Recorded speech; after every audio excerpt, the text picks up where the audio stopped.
Takže já vás zdravím v dalším dílu tutoriálu a dneska si ukážeme, jak udělat portál do pekla.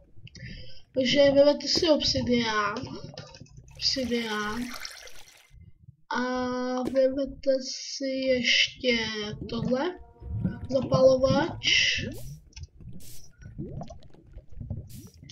Jdu někam dál, třeba se mohla.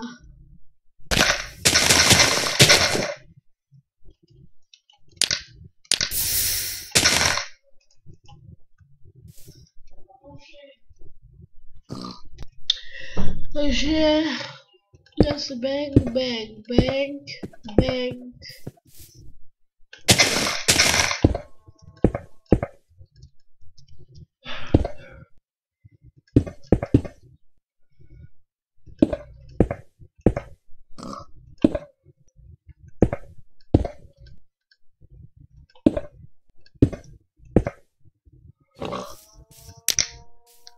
Aha, to moc.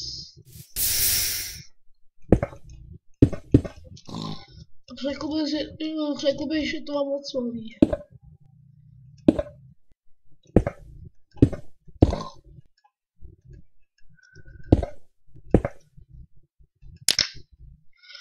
Takhle to máte, když to vlezete, máte prostě, budete do toho portálu a to ještě, když děláte tohle, tak se vám to zruší.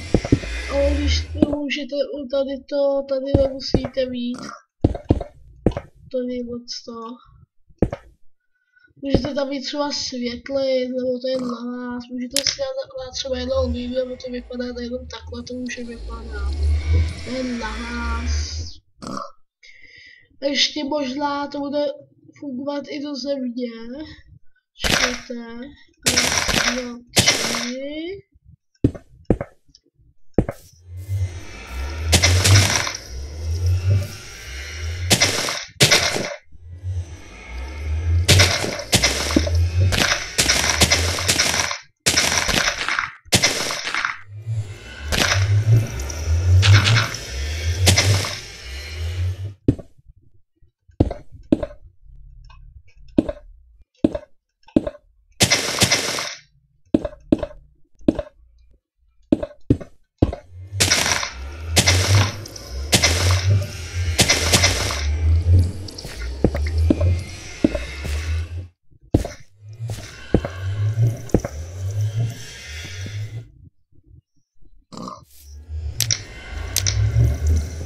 No, nejde to máte jedno, takže s váma loučím a čau.